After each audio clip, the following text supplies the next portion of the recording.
자, 예수 그리스도의 생애, 이제 오늘 후기 유대 예루살렘 사역, 이제 주님이 십자가에 죽으시기 마지막 한 주 동안 있었던 일들을 지난주부터 살펴보기 시작했죠. 자, 오늘 이어서 보겠습니다. 자, 지난 시간에 예수님께서 예루살렘 성읍에 들어가시면서 이제 열매 없는 무화과 나무를 저주하신 그 일이 있었죠. 그렇죠? 자, 그 다음으로 이제 우리가 살펴볼 말씀은 이제 예수님이 예루살렘에 이제 성전에 들어가셔서 소위 장사하는 자들을 내쫓으시고 성전을 정화시킨 이제 그 사건입니다. 자, 여러분 이제 성경은 마가복음 11장 펴주시고요. 예수님의 생애에 관해서 이 시간적 순서로 이렇게 잘 기록되어 있는 책이 마가복음이다 보니까 여러분 이제 마가복음을 주로 읽다 보면 그리스도의 생애에 어떤 일들이 있었는지를 잘 이해하기 쉬울 겁니다. 자, 여러분 마가복음 11장 거기 15절 보세요. 그들이 예루살렘에 오자 예수께서 성전으로 들어가셔서 성전에서 팔고 사는 사람들을 내어 쫓기 시작하시고 환전상들의 상과 비둘기 파는 자들의 자리를 뒤엎으시더라. 또 누구든지 성전 안에서 어떤 기물도 옮기지 못하게 하시고 가르쳐 그들에게 말씀하시기를 내 집은 모든 민족들에게서 기도의 집이라고 불리라고 기록되지 아니하였느냐. 그런데 너희가 강도들의 소굴로 만들었도다 라고 하시니 이게 나오죠. 여러분 거기 9절에서 민족들에게 기도의 집이라고 나오죠. 자, 예수님이 성전을 내 집 그리고 모든 민족들의 기도하는 집 이렇게 불린다고 말씀하셨죠. 그렇죠? 여러분 그거 잘 표시해 두세요. 이게 예언적으로 한 의미가 있기 때문에 그래요. 18절 서기관들과 선임 제사장들이 그 말을 듣고 어떻게 그를 죽일까 하고 기회를 엿보더라. 그들이 주를 두려워함은 모든 백성의 주의 교리에 놀랐기 때문이라. 그러면서 19절 보세요. 저녁이 되자 주께서 성읍 밖으로 나가시더라 이렇게 말씀하고 있죠. 제가 지난번에도 언급했다시피 주님이 십자가에 죽으시기 그 전주에 주로 행보가 이렇게 낮에는 예루살렘 그 성읍 안에서 활동을 하시고 저녁에는 나오셔서 이제 베다니로 가신 거 제가 말씀드렸죠. 그렇죠? 자, 우리 교환을 보겠습니다. 자, 거기 동그라미 2번을 보세요. 예수님의 공생의 기간 중 성전을 정결케 하는 일은 사역 초기에도 있었습니다. 그러니까 이게 예수님 생애에 처음 있는 게 아니라 예수님이 3년 반 사역을 하실 때 초기에도 한번 이렇게 성전에 들어가셔서 정화시킨 일이 있었어요. 그러다 보니까 여기 마가복음과 마태복음의 내용과 또 요한복음 2장의 내용이 거의 유사하니까 똑같은 사건으로 하는데 그게 아니에요. 요한복음 2장은 예수님 사역 초기에 있었던 일이고 지금 여기 마태복음 21장과 또 마가복음 11장은 이제 주님이 십자가에 죽기 얼마 전에 다시 한번 성전을 정화시킨 일이다. 그렇게 이해하시면 됩니다. 그래서 여기 본문은 두 번째 성전을 정결케 한 사건이 기록되었다. 이렇게 이해하시면 돼요. 자, 차이점이 뭐냐? 요한복음 2장에서 주님은 성전을 뭐라고 말씀하시냐면 내 아버지의 집이라고 그랬습니다. 그러니까 아버지 하나님의 집이다 이렇게 지칭하신 거예요. 그런데 지금 여기서는 뭐라고 부르셨어요? 내 집이라고 부릅니다. 아니 똑같은 성전을 두고 아버지 집이라 해놓고 내 집이라고 얘기합니다. 그게 뭘 의미하겠어요? 거기 밑줄 쳐놓은 대로 예수 그리스도의 신성을 증명하는 것이다 이거죠. 고로 예수 그리스도가 곧 하나님 아버지시라는 것을 입증하는 거죠. 그분이 스스로. 그렇죠? 그와 동시에 자 거기 표시해 둔 걸 잘 보세요. 그분의 두 번의 오심을 대변하기도 한다는 얘기죠. 자, 예수님이 지상에 두 번 오신 거죠. 첫 번째는 초림이고 그 다음은 이제 미래의 재림이죠. 그렇죠? 자, 예수님이 지상에 오신 것이 두 번이죠. 그렇죠? 마찬가지로 주님의 생애 동안 성전을 정결케 한 것도 몇 번이에요? 두 번이라는 얘기죠. 바로 그와 연결될 수 있다. 일단 그렇게 이해하시면 돼요. 자, 가를 볼게요. 밑에 말라키 3장에서는 그리스도의 오심과 관련하여 그분의 선두주자에 관해 3장 1절에 이렇게 예언이 되어 있죠. 보라, 내가 내 사자를 보내리니 그가 내 앞에서 길을 예비하리라. 자, 이 말씀이 마가복음 1장 2절에서는 아버지 하나님을 지칭하는 나 대신에 예수 그리스도를 지칭하는 너로 바꿔서 인용이 됐다고 제가 예전에 한번 강의할 때 언급했죠. 그렇죠? 이것은 예수 그리스도가 하나님이시고 또 재림 때 왕으로 오실 분이 바로 예수님이심을 의미하는 것이다라는 얘기죠. 예. 자, 여기서 우리가 뭘 하나 찾을 수 있냐면 구약에서는 여호와 하나님을 지칭했는데 신약에서는 예수 그리스도로 지칭한다 이거죠. 바로 그것이 뭐냐면 예수 그리스도가 하나님이시라는 신성을 입증하는 거잖아요. 그와 같은 맥락으로 지금 성전을 정결케 할 때도 이 성전을 향해서 한 번은 내 아버지 집, 또 한 번은 내 집, 이렇게 언급하심으로써 그분이 하나님이심을 다시 한번 입증하는 거죠. 그렇죠? 예. 그러니까 말라기 3장의 예언과 어떻게 보면 약간 비슷한 성격이 있는 거예요. 자, 그 다음에 나를 보세요. 그리고 그 구절에서 내 사자라 했을 때는, 자, 초림 때 예수님의 길을 예배하는 사자가 누굽니까? 침례인 요한이죠. 그렇죠? 그래서 말라기 3장의 예언을 초림 때는 성령님이 침례인 요한에다 적용을 시켰어요. 그렇죠? 그런데 침례인 요한으로 이 예언이 다 성취된 게 아니죠. 왜요? 유대인들이 메시아를 거부했기 때문에. 결국 예수님은 나중에 한 번 더 오셔야 되죠. 그러면 예수님의 길을 예배하는 선두주자도 초림 때 한 번 왔듯이 재림 때도 역시 어때요? 한 번 더 와야 되겠죠. 그럼 예수님의 재림 직전에 바로 누가 옵니까? 엘리야가 오는 거죠. 그렇죠? 그래서 비로소 재림 때는 말라키의 예언이 온전히 성취가 될 것이다 라는 얘기죠. 그래서 말라키 4장 5절에도 이런 말씀이 있는 거죠. 보라, 내가 주의 크고 무서운 날이 오기 전에 선지자 엘리야를 너희에게 보내리니. 구약의 맨 마지막 책, 거의 마지막 구절에서는 바로 메시아가 오기 전에 누가 온다라고 예언이 돼 있어요? 엘리야가 온다고 예언이 돼 있죠. 그런데 이 예언은 초림과 재림이 같이 아우르고 있다는 얘기죠. 초림 때는 침례인 요한이 내려옴으로써, 그렇죠, 만약에 유대인들이 예수님을 메시아로 영접했다면 침례인 요한이 바로 뭐가 되는 거예요? 엘리야가 되는 거였죠. 그래서 누가복음 1장 17절에도 침례인 요한은 엘리야의 영과 능력을 가지고 왔다고 그렇게 언급이 되어 있습니다. 그러나 유대인들이 메시아를 거부했기 때문에 침례인 요한은 엘리야가 됐어요? 못 됐어요? 못 됐죠. 그래서 말라키의 예언은 초림 때 한 번의 성취가 다 되는 게 아니라 재림에 또 한 번 이게 성취가 돼야겠죠. 그래서 계시록 11장 5절 6절에는 바로 엘리야가 대환란 때 진짜로 다시 한 번 더 내려오는 거죠. 예. 자, 우리가 그와 같은 맥락으로 이 동일한 말씀에 대해서 지금 초림과 재림을 다 아우르고 있죠. 그렇죠? 자, 그와 마찬가지로 바로 여기서 나온 대로 지금 예수 그리스도께서 생애 동안 성전을 2번 이렇게 정화시킨 것, 바로 이것은 초림과 재림에 다 어울린다. 이렇게 여러분 이해하시면 되는 거예요. 자, 거기 다를 보면 히브리서 3장에서 예수님은 모세가 맡은 하나님의 집을 자기 자신의 집으로 동일시하셨어요. 3장 1절부터 6절을 보면. 그러니까 하나님의 집을 예수님이 말할 때는 내 집이라고 그렇게 말할 수 있다는 얘기죠. 물론 여기서 그 집은 이스라엘 집을 가리키는 거죠. 어찌되었든 예수님은 성전을 통해서도 자신의 신성을 나타내 보이셨다 이거죠. 그래서 거기 라는 제가 방금 설명한 내용, 바로 그 내용을 지금 여기서 요약한 거예요.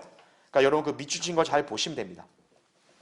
그래서 요한복음 2장에서 처음 성전을 정화시키는 거, 내 아버지 집이라고 얘기했죠? 그거는 초림과 이렇게 연관을 지을 수 있고, 지금 마가복음 11장에서 내 집은 기도하는 집이라 불리려 할거늘 이렇게 하면 성전 정화시킨 두 번째 사건은 재림과 또 연계가 될 수 있다. 그렇게 여러분 이해하시면 됩니다. 자, 밑에 말을 보세요. 한편 마태복음 23장 38절에서 그리스도께서는 자, 성전을 또 뭐라고 부르셨어요? 너희 집이라고 부릅니다. 왜 그럴까요? 아니, 예수님은 성전을 향해서 내 아버지 집, 내 집이라고 했단 말이에요. 그런데 갑자기 23장에서는 너네 집이라고 얘기합니다. 왜일까요? 바뀐 거예요.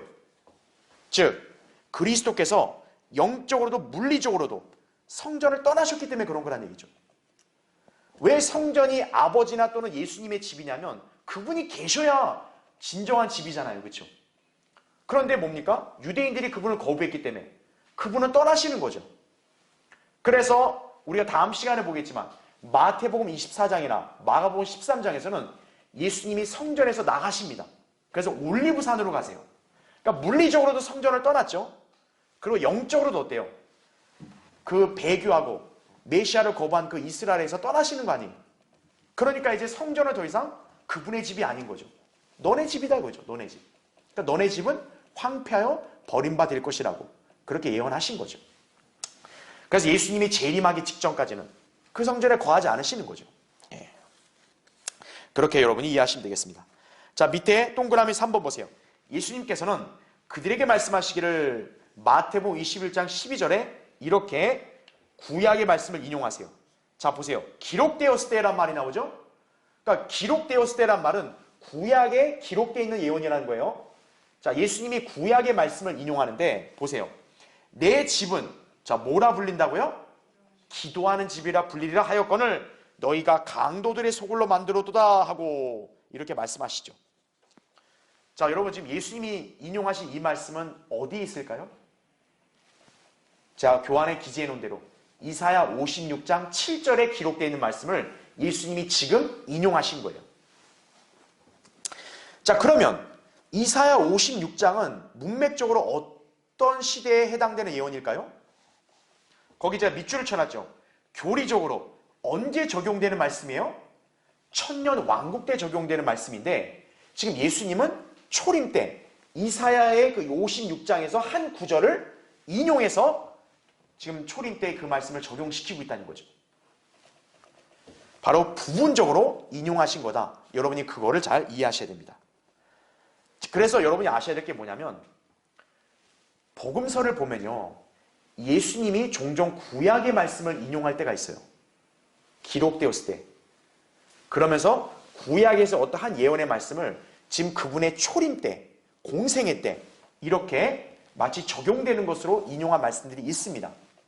그럼 여러분이 알아야 될 게 뭐냐면 그러면 그렇게 인용했으니까 구약에서 그 말씀이 초림 때 다 성취됐다. 그렇게 생각하면 돼요? 안 돼요? 안 된다는 얘기예요.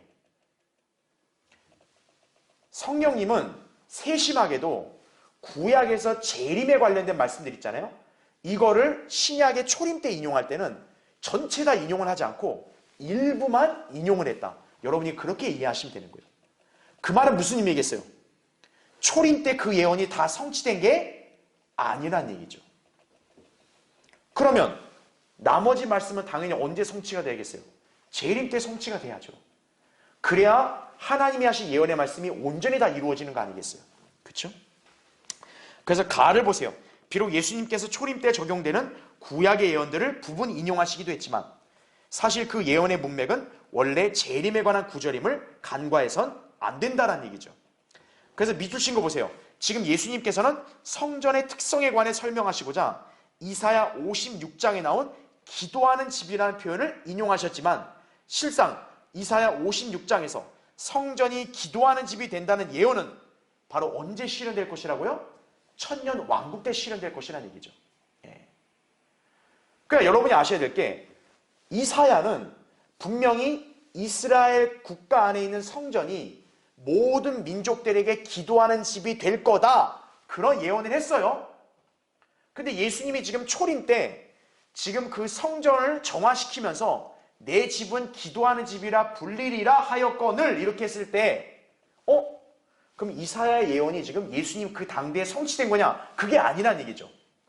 예수님이 그 말씀하신 이유는 성전의 특성을 다시 한번 알려주려고 하기 위해서 이사야의 말씀을 그냥 갖고 온 것이란 얘기죠. 그러니까 우리가 알아야 될 게 뭐예요? 지금 예수님 초림 때 예루살렘의 성전이 진짜 모든 전 세계 민족들이 기도하는 집이 됐어요? 안 됐잖아요. 예. 여전히 뭐였어요? 거기서 장사하고 있는 거예요. 이스라엘 백성이. 경건하고 진지하게 하나님께 기도하고 경배드리고 제사드려야 될 그 성전에서 지금 자기들 장사하고 있는 거예요. 예. 그러니까 이사야 56장의 예언이 초림 때 성취된 게 아니라는 얘기죠. 예.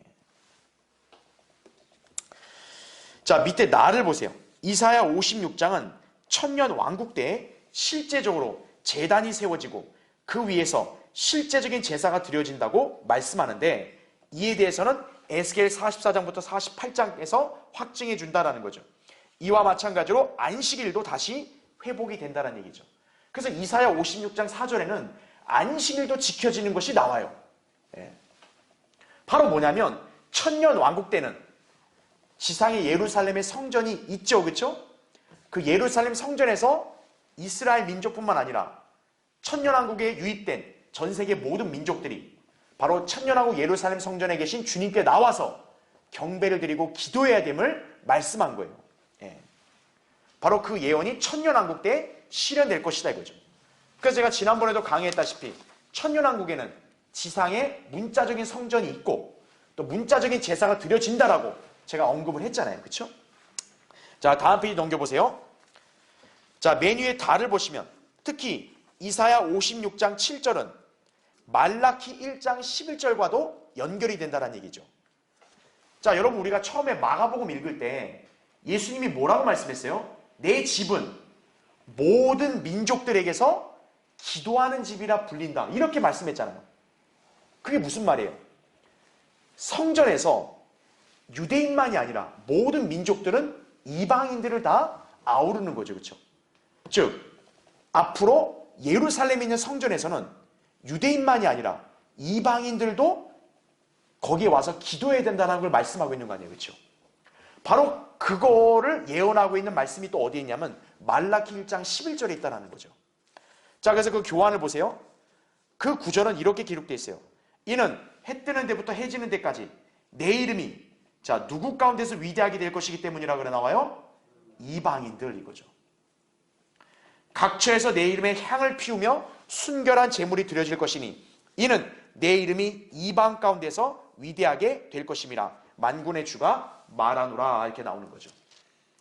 즉 천년왕국 때 지상의 모든 민족들이 성전에 와서 주님께 제사를 드릴 것을 예언한 것이다라는 얘기죠. 예. 자, 그렇기 때문에 지금 예수님이 초림 때 성전을 향해서 내 집은 기도하는 집이라 불리리라 이렇게 말씀하셨을 때는 그때 당시에 그게 된 게 아니에요. 예. 말 그대로 성전의 본질을 알려준 거예요. 성전은 니네가 와서 장사하는 데가 아니라는 거예요. 우리 이스라엘 민족뿐만 아니라 앞으로 이 땅에 있는 모든 이방 민족들이 하나님 앞에 와서 기도해야 되는 집이 성전이다 이거죠. 근데 그런 성전을 지금 유대인들은 어떻게 취급하고 있는 거예요? 자기들 장사하는 곳으로 취급하고 있는 거예요. 예. 성전을 더럽히고 있다. 이거를 지금 예수님이 질타하고 계시는 거죠. 예. 그래서 지상의 모든 민족들이 성전에 와서 주님께 제사 드리고 기도하는 것은 천년 왕국 때 있을 예언이다라는 얘기죠. 그래서 밑에 라를 보시면 다시 말하자면 예수님께서 성전을 기도하는 집이라고 부르실 때 인용하신 그 말씀은 재림 때 성취될 예언인 것이다라는 얘기죠. 그래서 여러분이 잘 유념해야 될 거는 초림 때 구약의 예언의 말씀을 인용했다 해서 그 구약의 예언이 그때 다 성취된 건 아니라는 거죠. 예. 일정한 부분은 성취된 것도 있지만 초림 때 성취 안 된 것은 다 언제 나중에 성취될 거다? 재림 때 성취될 거다. 여러분이 그렇게 잘 유념해야 된다는 얘기죠. 예. 자, 계속 보시면 초림 때 성전은 지금 뭐가 돼버린 거예요? 예수님 말씀대로 강도들의 소굴이 되어버린 거예요. 예. 자, 이 역시도 예레미야 7장 11절에서 나온 말씀을 예수님께서 인용하신 것이다 이거죠. 예.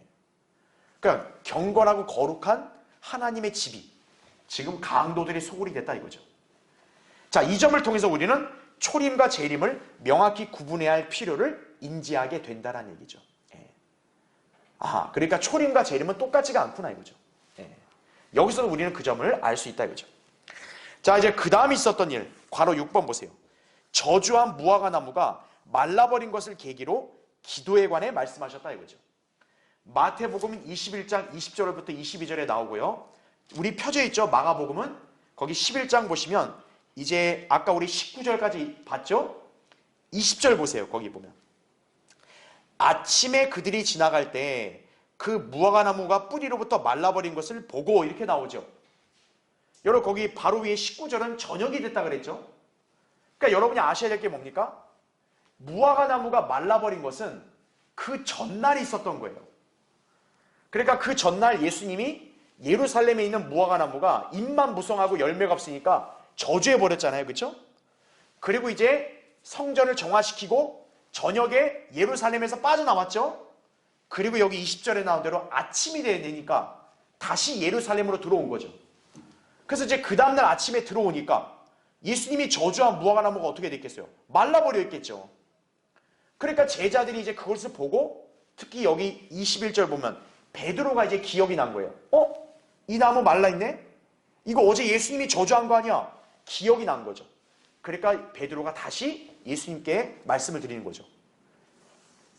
거기 21절에 나온 말씀대로 주님께서 저주하신 무화과나무가 말라버렸다고 그렇게 얘기한 거죠. 그러니까 이제 예수님은 이제 그거를 기점으로 해서 기도에 관해서 이제 제자들에게 말씀하신 거란 얘기죠. 그 부분은 여기 동그라미 3번을 보세요. 괄호 6번 밑에 동그라미 3번. 여기서 우리는 영적으로 기도와 믿음에 관해 적용해 볼 수 있다는 얘기죠. 이거는 여러분이 교훈을 받을 수 있어요. 즉 예수님 뭐냐면 의심하면 아무 일도 안 일어난다 이거죠. 믿음으로 기도하면 바란 대로 이루어진다. 이렇게 말씀하시잖아요. 그렇죠? 그래서 이 부분에 대해서는 마가복음 11장 22절부터 24절에 자세히 기록되어 있다 이거죠. 그러니까 우리는 이 기도에 관한 교훈을 영적으로 받을 수 있어요. 자, 그럼에도 불구하고 여기서 지금 어떤 말씀하고 있냐면 겨자씨만한 믿음이 있으면 어떤 일도 일어난다 그래요? 이 산을 옮긴다 그랬죠. 자, 여기서 옮겨진다고 제시되는 산이 뭘까요? 올리브산입니다. 자, 올리브산은 그리스도의 재림 때 동과 서로 갈라져서 큰 골짜기가 생긴다라고 스가랴 14장에 예언이 되어 있어요. 자, 그러니까 이 구절은 교리적으로 볼 때 언제 적용되겠어요? 재림 때 적용이 되겠죠. 그러니까 재림 때는 문자 그대로 어떤 거예요? 산이 옮겨지는 거죠.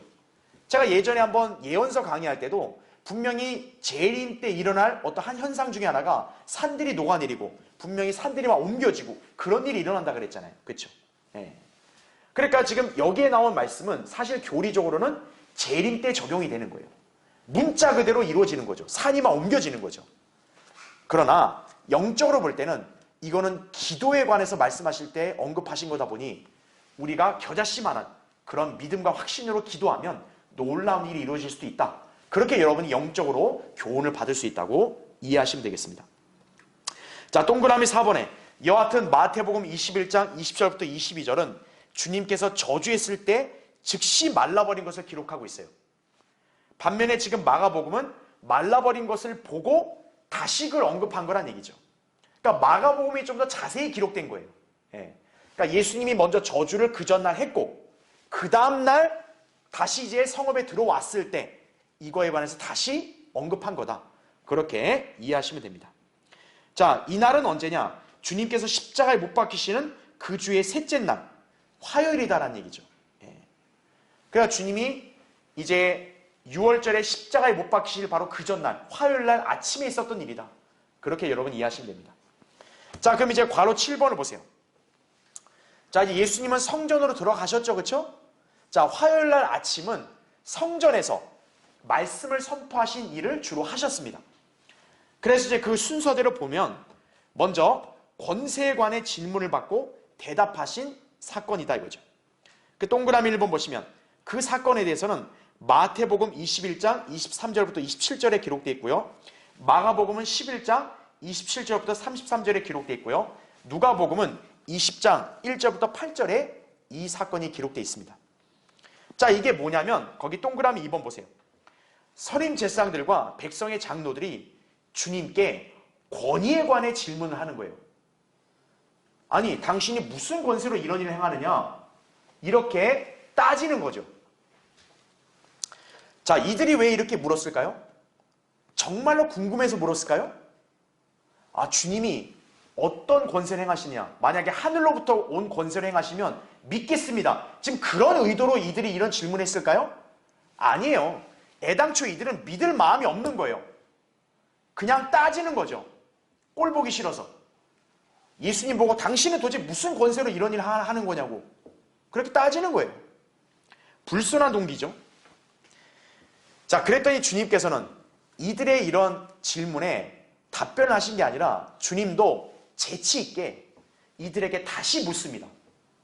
그래? 그러면 너희들도 내가 하는 질문에 답해주면 나도 답하겠다 이거예요. 자, 예수님이 어떤 질문했을까요? 여러분 보시면 알겠지만 바로 침례인 요한의 침례에 관해서 질문하셨어요. 야, 요한의 침례가 하늘로부터 온 거냐? 사람에게서 난 거냐? 너희가 먼저 나한테 대답해라. 그럼 나도 대답하겠다 이거. 그랬더니 이 종교 지도자들이 수군거립니다. 뭐라 수군거려요? 만약에 하늘로부터라고 자기들이 대답하면 그럼 뭐가 되는 거예요? 그럼 그들이 안 믿은 거 아니에요? 하나님께로부터 온 걸 안 믿은 거 아니겠어요? 그렇죠? 그러면 답변할 그런 재간이 없으니까. 그럼 이번에는 사람으로부터다. 그렇게 얘기하면 또 난감하게 왜 그러냐? 당시 이스라엘 사람들은 침례인 요한을 선지자로 여겼거든요. 즉 요한이 하는 일은 하나님께로부터 부르심받은 사람이 한 거니까 권위 있는 걸로 인정한 건데, 만약에 이들이 요한이 침례 준 거 그거 하나님 뜻이 아니라 사람에게서, 그러니까 인간의 생각을 한 거야, 이렇게 해버리면 어떻게 된 거예요? 요한의 권위를 부정한 거니까 백성들이 어떻게 하겠어요? 동요하는 거죠. 아니, 요한은 선지자인데 그럼 너희들은 선지자인 걸 부정하는 거네? 백성들이 이렇게 선동하고 동요할까 봐 이게 무서워서 결국 종교 지도자들의 답변은 뭐냐? 말하지 않겠다 이거예요. 그랬더니 예수님도 뭐라 그래요? 그럼 나도 무슨 권세를 행하는지 말하지 않겠다, 이렇게 응수를 하신 거죠. 자, 예수님께서는 정확히 그들의 전곡을 찌른 거죠. 그들이 바로 위선자들인 것을 딱 드러내신 거예요. 자, 그 다음에 있었던 일은 뭐냐? 괄호 8번 보세요. 자, 권세에 관해서 이 일이 있은 다음에, 자, 예수님은 아버지의 말에 순종하는 큰아들과 불순종하는 작은 아들에 관해서 말씀하십니다. 자, 이거는 사복음서 중에 유일하게 마태복음에만 나와요. 자, 여러분 마태복음 21장 펴 보세요. 마태복음 21장. 자, 마가복음은 이 내용을 생략했기 때문에 우리는 마태복음을 볼 필요가 있습니다. 거기 21장 28절 보세요. 자, 예수님께서 그들에게 권세에 관해서 응수하신 다음에, 자, 지금 예수님이 그 종교 지도자들을 겨냥하고 또 그들과 반대되는 한 무리를 겨냥해서 대조해주는 그런 비유를 말씀하세요. 여러분 거기 28절 보세요. 그러나 너희는 어떻게 생각하느냐? 여러분도 이 말씀의 의미를 잘 유념하셔야 돼요.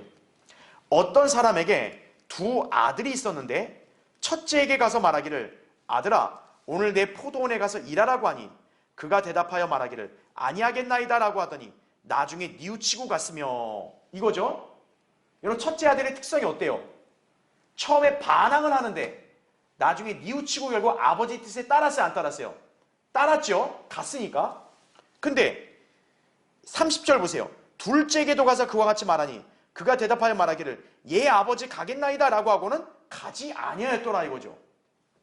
그랬더니 31절 그 둘 중에 누가 그 아버지의 뜻을 행하였느냐라고 하시니 그들이 주께 말씀드리기를 첫째이니이다 라고 하니 예수께서 그들에게 말씀하시기를, 자, 잘 보세요.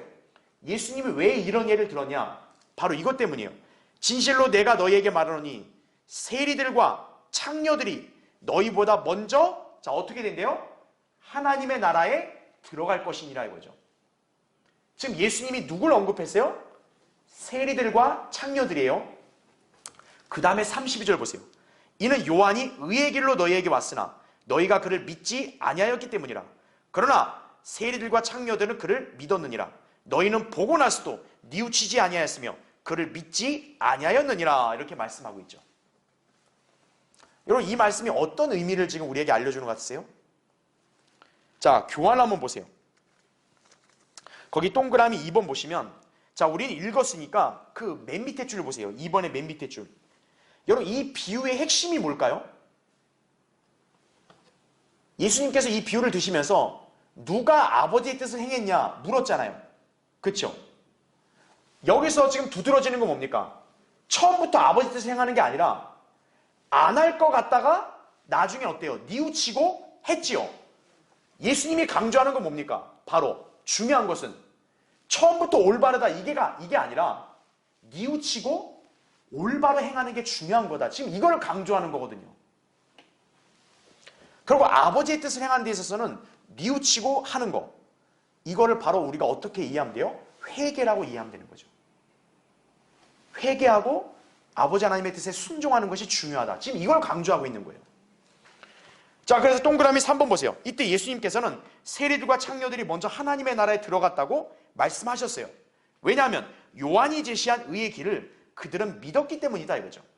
그렇게 볼 때 이 비유에서 그 다음 페이지 보세요. 첫째 아들은 자 누구에게 해당된다고요? 세리들과 창녀들에게 해당이 된다는 얘기죠. 즉 첫째 아들이 아버지의 뜻을 불순종하는 것처럼 보였지만 결국 순종했듯이 세리들과 창녀들도 믿지 않을 것처럼 보였지만 종국에는 믿었기 때문이다라는 거죠. 근데 동그라미 4번 보세요. 반면 둘째 아들은 갈 것처럼 하더니 결국에는 아버지의 뜻을 어떻게 해요? 불순종했다라는 거죠. 이처럼 종교 지도자들은 메시아 운운하며 믿을 것처럼 보였으나 결론은 믿지 않고 어떻게 해요? 돌아서 버렸죠. 이로써 그들은 하나님의 나라에 들어가지 못했던 것이다 이죠. 자, 그렇게 볼 때 자, 둘째 아들은 누구에게 해당된다고 할 수 있다고요? 유대인 종교 지도자들에게 해당된다 할 수 있는 거죠. 예. 참고로 개혁성경 있잖아요. 한국 교회들이 쓴 개혁성경은 이게 거꾸로 바뀌어 있어요. 즉 우리 성경은 문맥대로 첫째 아들이 안 가겠다 하고 뉘우치고 갔고 둘째 아들이 가겠다 하고 안 가요. 근데 개혁성경은 이게 거꾸로 됐어요. 큰 아들이 이렇게 간다고 했고 안 가고 작은 아들이 안 간다고 간다 이렇게 바뀌었거든요. 근데 여러분 이거 잘 보세요. 여기 이 의미를. 지금 예수님이 이 포도원에 두 아들 비유를 드세요.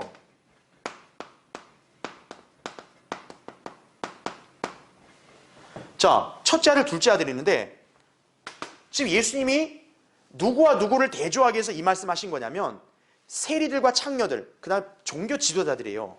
그럼 보세요. 이 비유를 먼저 앞에 대시고 그 다음에 이 의미를 예수님이 친히 설명해 주는 거 아니겠어요? 그렇죠? 근데 여기서 강조하는 게 세리들과 창녀들 먼저 제시하죠. 그러면서 뭐라 그래요? 이들한테 먼저 하나님의 나라에 들어갔다 이거죠. 왜? 이들은 믿었다 이거죠. 그 믿음의 표식이 뭡니까? 이들은 회개를 한 거죠. 회개. 반대로 여러분 그 종교 지도자들 있죠. 바리새인들, 서기관들. 자, 이들은 특징이 어때요? 이들은 율법에도 정통하다고 하나님을 잘 믿는다 그래요. 그러면 우리가 육안으로 볼 때 이들은 메시아를 당연히 따라야 돼, 안 따라야 돼요? 우리 상식으로 볼 때는 따라야 되는 거죠. 근데 이들은 어떤 거예요? 따라서 안 따랐어요? 결국 안 따랐죠. 불순종했습니다. 바로 불순종의 표식이 뭐예요? 자, 제가 이 비유에서 아까 핵심이 뭐라 그랬어요? 죄를 뉘우치고 따르는 거라 그랬어요. 그건 무슨 말이냐면 결국 첫째든 둘째든 상관없이 얘네들이 공통을 해야 될 건 뭐예요? 뉘우쳐야 되는 거예요. 근데 세리들과 창녀들은 뉘우쳤다 이거죠. 이들은 뉘우쳐 안 뉘우쳐요?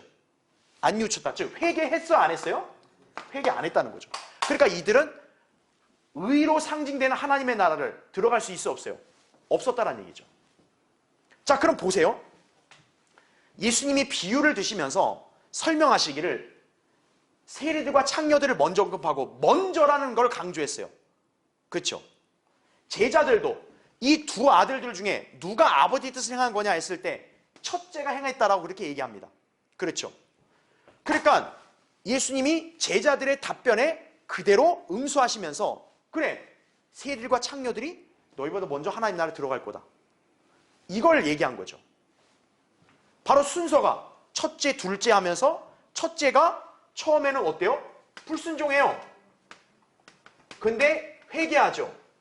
둘째 아들은 순종하는 채 하는데 결국 불순종했죠. 그래서 우리가 봐야 될 게 뭐냐면 육안을 봐야 돼요. 자, 이것만 볼 때는 여러분 누가 순종할 것처럼 보여요? 둘째 아들이죠. 그렇죠? 근데 결과는 어때요? 둘째 아들은 할 것처럼 보인 애가 정작 안 하고 안 할 것처럼 하는 애가 어때요? 정작 했다라는 얘기죠. 그러면서 예수님이 바로 언급하는 부류가 어떤 부류예요? 세리들과 창녀들이에요. 당시 이스라엘 사회에서 세리들과 창녀들은 악인들로 대변이 됩니다. 그래서 이스라엘 사회에서 이 자들이 가장 악한 자들이에요. 그럼 여러분이 육안으로 봤을 때 이 악한 자들이 회개하겠어요? 안 하겠어요? 안 할 것처럼 누구나 생각할 거란 말이에요. 하나님 말씀에 이들이 따를 것 같아요? 이들이 따를 것 같아요? 사실 이들이 따를 거라고 누구나 생각할 거라고요. 그쵸? 근데 정작 메시아가 왔더니 침례인 요한이 의의 길을 전파했어요. 회개하라고 얘기했더니 이들 안 할 것처럼 보인 이들이 어떤 거예요? 오히려 회개하고 할 것처럼 보인 이들이 안 했다는 얘기죠. 바로 예수님은 이 비유를 들면서 결국 해당되는 부류도 순서대로 나열하신 거예요. 그러니까 우리 킹제임스 성경은 어때요? 이 순서에 맞게 첫째 아들이 안 할 것처럼 보이는 게 했다. 바로 예수님은 그게 세리들과 창녀들이 먼저 들어갔다. 이렇게 얘기하는 거죠. 반대로 둘째 아들, 할 것처럼 보이는 애들이 안 했다. 그러면서 예수님은 바로 이들과 대비해서 니들은, 종교 지도자들은 할 것처럼 보이고 해야 정상인 애들이 안 했다라는 얘기죠. 그래서 우리 킹제임스 성경 어떤 거예요? 예수님이 비유를 제시하고 의미를 설명할 때 이게 딱 짝이 맞는 거예요. 근데 개역 성경 어떤 거예요? 이게 거꾸로 바뀌어버린 거예요. 거꾸로 바뀌니까 어떻게 돼요? 야, 이 둘 중에 누가 아들이 성종해? 그러면 이렇게 돼버린 거 아니에요? 그렇죠? 그럼 둘째 아들이라 해놓고 갑자기 세리들과 창녀들이 하늘나라 간다. 이렇게 해버리면 어떤 거예요? 짝이 안 맞는 거죠. 왜요?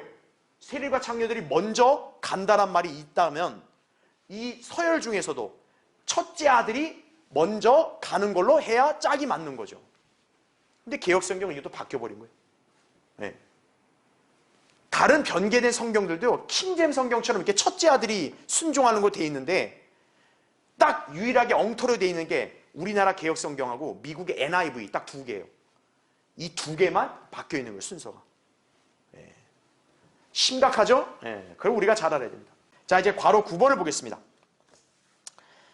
자, 그래서 예수님이 지금 이 비유에 대한 의미를 설명하시면서 마태복음 21장 33절부터 46절에는 포도원의 소출과 관련된 비유를 말씀하세요.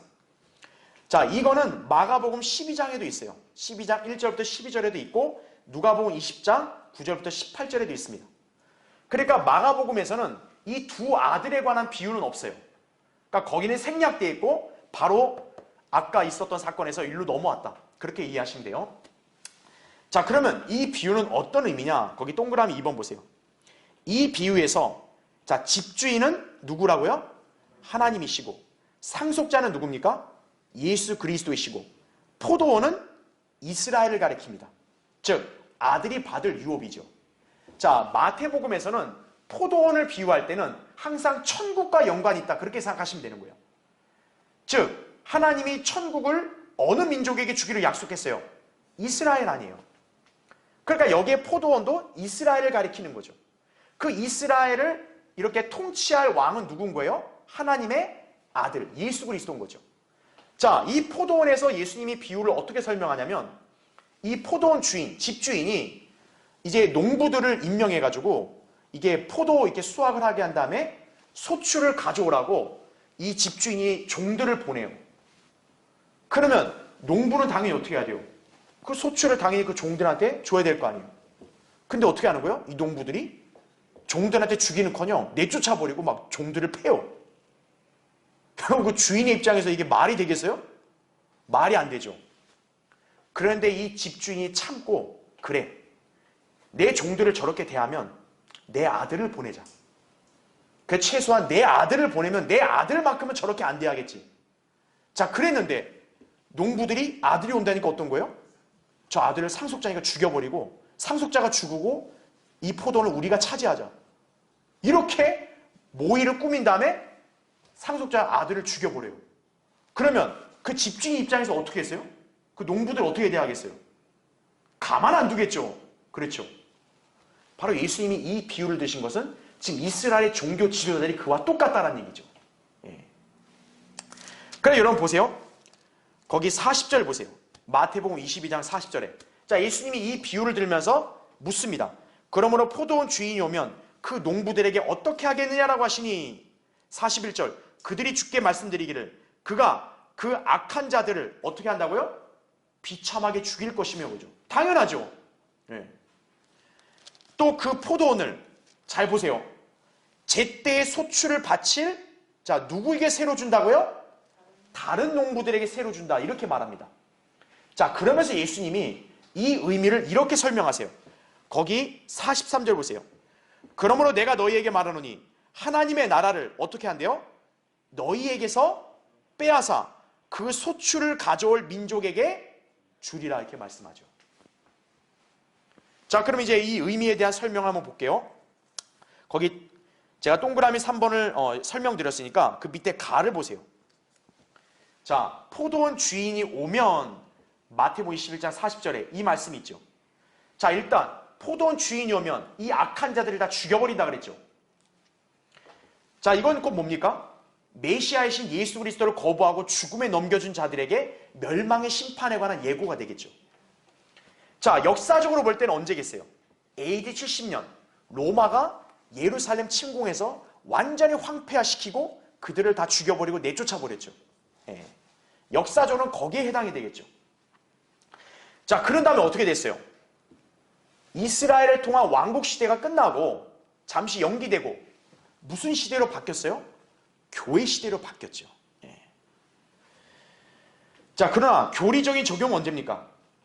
이제 이 포도원을 이렇게 정당하게 유업을 받을 분이 예수 그리스도 아니겠어요? 그분이 다시 오실 때 아니겠어요? 바로 재림 때 적용이 되겠죠. 이제 재림 때 그분이 오시게 되면 그분을 거부하고 대적했던 그런 자들을 싹 죽여버리시고 이제 예수 그리스도가 정당하게 이스라엘을 이렇게 통치하시겠죠. 그렇죠? 자, 그럼 거기 나를 보세요. 자, 이게 중요합니다. 제가 밑줄을 쳐놨죠. 하나님의 나라를 너희에게서 빼앗아 그 소출을 가져올 민족. 자, 이 민족은 누구를 가리킬까요? 다름 아닌 교회를 가리킨다는 얘기죠. 왜냐하면 베드로전서 2장 9절에는 교회를 또 뭐라고 불러요? 거룩한 민족이라고 부릅니다. 자, 여러분 잘 보세요. 여기 잠깐요. 자, 거룩한 민족은 여러분 누구에게만 쓰였나요? 원래 구약에는 이 거룩한 민족은 이스라엘이에요. 출애굽기 19장 5절과 6절에 하나님께서 모세를 통해 율법을 주면서 이스라엘을 지상의 모든 다른 민족과 구별된 거룩한 민족으로 삼겠다 이렇게 얘기했어요. 그런데 지금 이스라엘 상태를 보니까 이건 거룩함과 완전 거리가 멀죠. 그렇죠? 그래서 이게 신약 시대에는 이 호칭이 다른 민족에게 주어집니다. 바로 누구예요? 신약 시대에는? 교회죠. 교회. 우리 그리스도의 몸된 교회를 거룩한 민족이라고 베드로전서 2장 9절에 그렇게 부릅니다. 그래서 지금 예수님이 이 포도원의 소출을 가져올 다른 민족에게 주겠다 그랬잖아요. 그럼 다른 민족은 바로 누구를 가리키겠어요 지금? 교회를 가리키는 거예요. 왜냐하면 이스라엘이 메시아를 거부했기 때문에 그들은 하나님의 통치를 받을 자격이 없는 거예요. 자, 그런데 여기서 핵심 포인트가 뭐냐면 일단 포도원에 관한 유업에 대해서 얘기했단 말이에요. 자, 그러면 우리가 포도원을 아까 천국이라고 이렇게 연관을 지으라 그랬잖아요. 그렇죠? 근데 중요한 거는 이게 지금 다른 소출을 가져올 민족에게 준다 그랬잖아요. 근데 여기 이게 뭐로 바뀌어요? 방금 우리 43절 읽을 때. 자, 이스라엘에서 뭘 빼앗는다는 말을 썼어요. 천국을 빼앗는다는 말 썼어요? 안 썼어요? 안 썼어요. 뭘 뺀다 그래요? 하나님의 나라란 말을 뺐습니다. 네. 왜 그럴까요? 교회는 천국이 해당되는 백성이 아니기 때문에 그래요. 교회는 어느 나라 백성이에요? 하나님의 나라, 영적인 나라의 백성이기 때문에 그래요. 즉 이게 무슨 말이냐면 마가복음 1장에도 보면 예수님은 하나님의 나라도 전파했단 말이에요. 그렇죠? 즉 다시 말하면 이 포도원, 하나님이 이스라엘 줄 유업, 왕국에는 천국만이 아니라 사실 뭐도 있었던 거예요? 하나님의 나라도 있었던 거예요. 예. 그래서 마태복음 6장에는 너희는 먼저 하나님의 나라와 그분의 의를 구하라 그랬잖아요. 그렇죠? 그러니까 예수님이 지상에 초림해 왔을 때는 이스라엘에게 천국과 하나님의 나라를 다 가져온 거예요. 그래서 만약 그들이 영접했다면 이게 지상의 천년왕국 형태로 분명히 수립이 됐겠죠. 그런데 문제가 유대인들이 거부해버렸잖아요. 그러니까 지금 예수님이 통치할 수 있어요, 없어요? 이스라엘 대거 통치할 수 없단 말이에요. 그러면 어떻게 해야 되느냐? 자, 일단 천국은 어떻게 되냐? 연기돼 버린 거죠. 예. 천국이 없어졌단 말 안 한단 말이에요. 그렇죠? 그런데 이 교회에게는 뭐를 줬다고요? 하나님의 나라를 준 거죠. 즉 이스라엘에게는 분명 이게 다 주어질 수 있었는데 지금 하나님께서 무슨 말씀하신 거예요? 이스라엘에게는 이거를 뺏어서 누구에게 준다? 교회에게 준다라는 거죠. 그럼 우리가 알아야 될 게 천국은 뺏어서 안 뺏었어요? 안 뺏은 거예요. 그러니까 교회와 관련된 말을 할 때는 천국이라는 단어가 나와요, 안 나와요? 안 나온다는 얘기죠. 왜? 교회는 왕국이 아니니까. 예. 그래서 하나님의 나라라는 단어를 성령님이 의도로 넣으신 거예요. 예. 예수님도 그걸 언급한 이유가 이제 너희들이 다시 왕국에 들어가기 전에는 일단 하나님의 나라는 너희한테는 안 맞는다 이거예요. 그래서 이거는 교회에게 주어지고 대신 천국은 너희한테 약속이 돼 있기 때문에 수립은 하고 너희들한테 주지만 지금은 아니다라는 얘기죠. 소출을 가져오는 이때가 차기 전까지는 너희는 천국 받을 자격이 없다 이거죠. 그래서 이건 어떻게 되는 거예요? 천국은 연기가 되는 거예요. 그러니까 우리 교회가 알아야 될 거는 교회가 이스라엘 자리를 대체했다. 그럼 맞아요? 틀려요? 틀린 거예요. 교회는 다만 하나님께서 이스라엘에서 뺏은 하나님의 나라가 우리에게 주어진 것뿐이에요. 그러니까 하나님의 나라를 통해 우리는 영적 백성이 된 거예요. 그러나 천국은 우리와 관계없다는 거죠. 천국은 여전히 어느 민족에게 주어지는 거예요? 이스라엘 민족에게 주어지는 거예요. 그래서 천국의 영토는 바로 이스라엘 땅인 거예요. 네. 그걸 우리가 잘 구분해야 된다는 얘기죠. 네. 거기 다를 보세요. 다. 밑줄 친 거. 주님께서는 땅에 속한 왕국인 천국을 이스라엘에게 여전히 남겨주신 것이다. 그죠? 다만 천국이 잠시 연기되었을 뿐이다라는 거죠. 그 사이에 교회라는 민족에게 하나님의 나라가 주어진 것이다. 여러분이 이 관계를 잘 알아야 돼요. 이게 우리가 지금 공부하는 세대주의를 올바로 구분하는 거예요. 이게 바로. 예.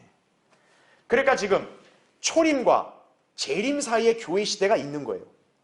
그래서 왕국은 초림 때 올 수 있었는데 유대인이 거부했기 때문에 왕국은 재림 때로 연기되고 그 사이에 교회는 하나님의 나라를 통해서 이렇게 교회라는 백성이 형성이 되는 거죠. 그렇죠. 그래서 맨 밑에 그러므로 예수님께서는 천국에 관해 말씀하는 문맥에서 의도적으로 교회에게 주어질 유업에 대해 하나님의 나라라고 말씀하신 것이다라는 얘기죠. 초림 이후의 교회 시대는 물리적인 유업인 왕국이 연기되고 그 사이에 영적인 유업으로 전환되었으며 그 유업이 교회에게 주어진 것이다라는 얘기죠. 여러분 이 차이점을 잘 구분하시기 바랍니다. 자, 다음 시간에 계속 이어서 하겠습니다.